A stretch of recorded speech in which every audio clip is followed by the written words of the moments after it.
Welcome to my channel ঘরোয়া রান্নাবান্না আমার হেসেল ঘর। আজকে আমার হেসেল ঘরে আমি বানাবো খাসির মাংসের পাতলা ঝোল। রবিবারের দুপুরে বড় বড় করে আলু দিয়ে খাসির মাংসের এই পাতলা ঝোল হলে দুপুরের খাওয়াটা একদম জমে যায়। আর তার জন্য আমার যা যা উপকরণের প্রয়োজন হবে তা আমি ভিডিওর মধ্যে লিখে মেনশন করে দেব। খুব ইজিভাবে রান্না, এক্সট্রা কোনো মশলার প্রয়োজন নেই, সাধারণ ঘরোয়া মশলা দিয়েই রান্না করব। আর আমার মনে হয় রান্নাবান্না যত সাদামাটা করে করা যায় ততই তার টেস্ট অনেক বেশি বেটার হয়। এখানে আমি দুটো পেঁয়াজ, কিছুটা রসুন আর একটা পাকা টমেটো স্লাইস করে নিয়েছি, কিছুটা আদা টুকরো করে বেটে নিয়েছি। এখানে জিরা, হলুদ, কাশ্মীরি লাল লঙ্কা গুঁড়ো আর ছিল কিছুটা মিট মশলা। এটা আমার কেনা মশলা, ছোট 1 স্পুন মতন আমি এখানে ব্যবহার করব। আর গোটা গরম মশলাটা ব্যবহার করব। এখানে আমি মাটনটা ভালো করে ধুয়ে পরিষ্কার করে তার মধ্যে আদা, রসুন আর শুকনো লঙ্কা দিয়ে একটা আমি পেস্ট বানিয়ে নিয়েছি, সেটা আর সামান্য সর্ষের তেল আর স্বাদ মতো লবণ আর এই সামান্য একটু হলুদ গুঁড়ো দিয়ে ম্যারিনেট করে কিছুক্ষণ রেখে দেব। এবারে একটা কড়াই গরম করে তাতে খানিকটা সর্ষের তেল দিয়ে বড় বড় করে কেটে নেওয়া আলু একটু ভেজে তুলে নেব। অবশ্যই সামান্য লবণ দিয়ে ভেজে নেব। মাটনের ঝোলটা বানানোর জন্য খুব বেশি মশলার প্রয়োজন হয় না। পেঁয়াজ, রসুন, আদা সবই পরিমাণে একটু কমই দিতে হবে। আমি একটু জিরে বাটাও ব্যবহার করেছি। এবারে আলুগুলো তুলে নিয়ে ওই তেলের মধ্যে একটু গোটা জিরে, তেজপাতা ফোড়ন দিয়ে দেব। একটু নেড়েচেড়ে দিয়ে দেব কিছুটা গোটা গরম মশলা। এখানে 3টে লবঙ্গ, 1 টুকরো দারচিনি আর 2টো ছোটো এলাচ দিয়ে এবারে আমি কুচি করে রাখা পেঁয়াজটা দিয়ে দেব। চিকেনের ঝোল বানানোর ক্ষেত্রে এই পেঁয়াজটা যেমন ঢাকা দিয়ে খুব ভালো করে ভেজে নিতে হয়, ভাজতে ভাজতে পুরো নরম করে নিতে হয়, মাটনের ক্ষেত্রে কিন্তু সেটা নয়। পেঁয়াজটা মিডিয়াম টু হাই হিটেই ভাজতে হবে। ভাজা ভাজা হয়ে গেলে মাটনটা দিয়ে দেব। কেন কি মাটনটা অনেকক্ষণ রান্না হবে, পেঁয়াজটা মাটনের সাথেই গলে যাবে। মাটনটা দিয়ে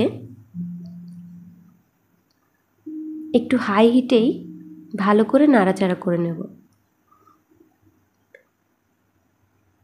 মাটনটা সামান্য ভাজা ভাজা হয়ে আসলে এবারে আমি কিছুটা আদা, রসুন আর শুকনো লঙ্কার পেস্ট আমি আলাদা করে রেখেছিলাম সেটা আর কিছুটা কাশ্মীরি লাল লঙ্কার গুঁড়ো দিয়ে দেব।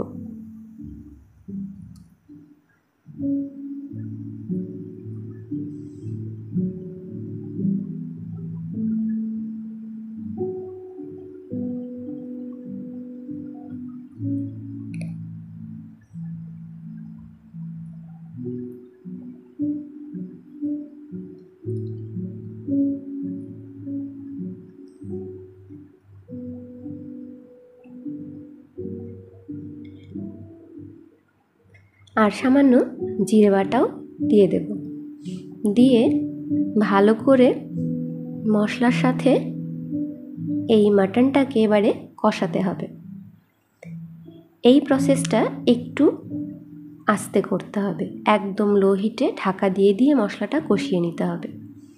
আর এখানে আমি বড় বড় করে কেটে রাখা টমেটোগুলোও দিয়ে দেব। এবার ঢাকা দিয়ে এটাকে কম আঁচে বেশ ভালো করে কষিয়ে নেব যতক্ষণ না মশলা থেকে তেল ছেড়ে আসছে।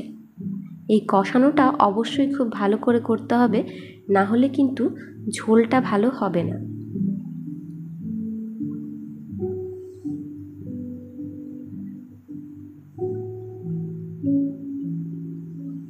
খুব ভালো করে মাটনটা কষিয়ে নিতে হবে, ঠিক এরকম যেন তেল ওপরে ভেসে ওঠে।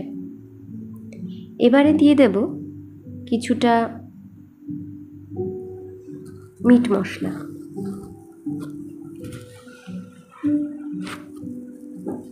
মিট মশলাটা দিয়ে খুব ভালো করে নেড়েচেড়ে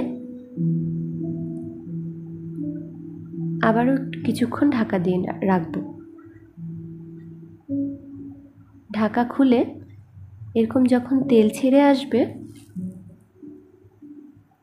এবারে আমি কিছুটা গরম জল অ্যাড করব। অবশ্যই এখানে গরম জল ব্যবহার করতে হবে, কেন কি গরম জল ব্যবহার না করলে ঝোলের কালারটা কিন্তু সুন্দর আসবে না।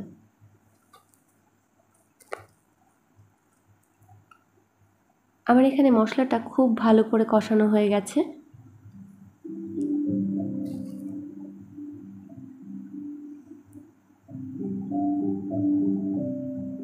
এবারে দিয়ে দিলাম কিছুটা গরম জল।